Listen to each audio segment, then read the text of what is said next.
Militer Rusia memperbarui informasi operasi militer khusus di Ukraina dalam 24 jam terakhir.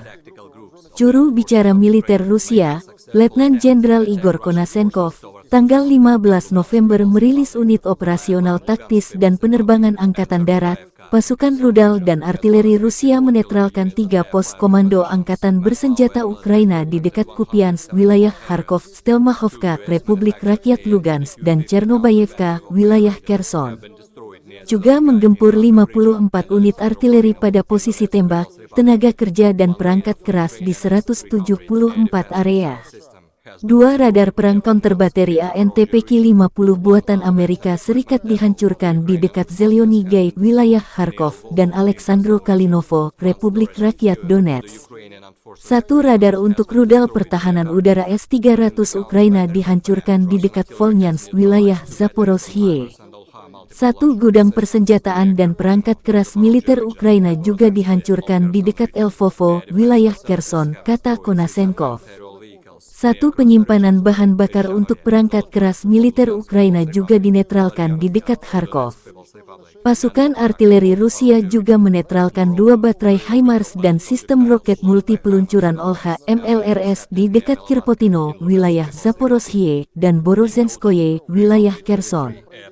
Fasilitas pertahanan udara menghancurkan 6 kendaraan udara tak berawak di sejumlah titik di Lugansk, Donetsk, dan Burchak, wilayah Zaporozhye. Letjen Igor Konasenkov menyebut secara total, Ukraina kehilangan 333 pesawat terbang dan 176 helikopter, 2.504 kendaraan udara tak berawak, 388 sistem rudal pertahanan udara, 6.593 tank sejak awal operasi khusus.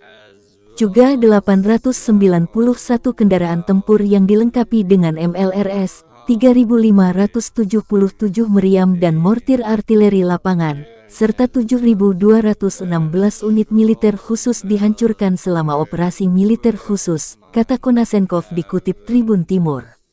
Dari kubu Kiev, Kementerian Pertahanan Ukraina melansir 510 tentara Rusia tewas dalam 24 jam terakhir. Termasuk 8 tank, 6 unit artileri dan 2 drone. Total 81.370 prajurit Kremlin tewas sejak awal konflik. Presiden Ukraina Volodymyr Zelensky menegaskan akan merebut seluruh wilayah yang dikuasai Rusia. Perdamaian hanya akan terjadi jika penjajah pergi tak tersisa di wilayah kami. Dari Kherson, Zaporizhzhia, Donetsk, Luhansk hingga Crimea. Demikian pernyataan resmi Zelensky saat mengunjungi wilayah Kherson yang dikuasai setelah Rusia mundur. Konflik Rusia dan Ukraina memasuki hari 263, belum ada tanda-tanda perdamaian.